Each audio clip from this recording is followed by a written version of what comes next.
Railway Koduru వీణా వ్యవహారంలో మొత్తం అన్నీ దొరికిపోయాయండి.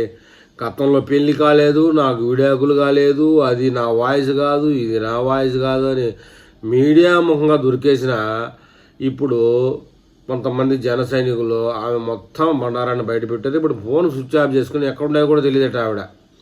తనకు గతంలో పెళ్లి కాలేదని మీడియా ముందు చెప్పిన వీణకు 2018 కంటే ముందే భవానీ శంకర్ అనే వ్యక్తితో వివాహం జరిగింది.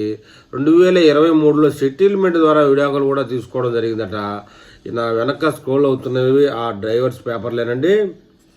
అయితే ఎమ్మెల్యే శ్రీధర్ వలనే తన సంసారం ఇబ్బందులు పాలైందనడం అవాస్తవం.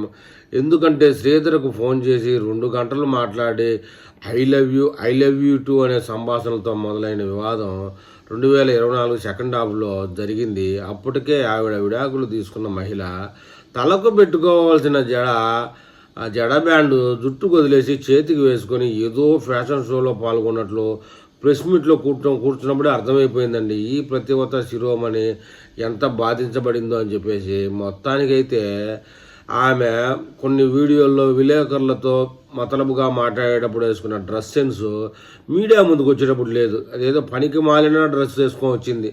ఆ వ్యవహారం ఏదో కూడా అర్థం కాలేదు. మొత్తానికైతే ఈ యొక్క వీణ మొత్తానికి తీగలు తెగిపోయింది.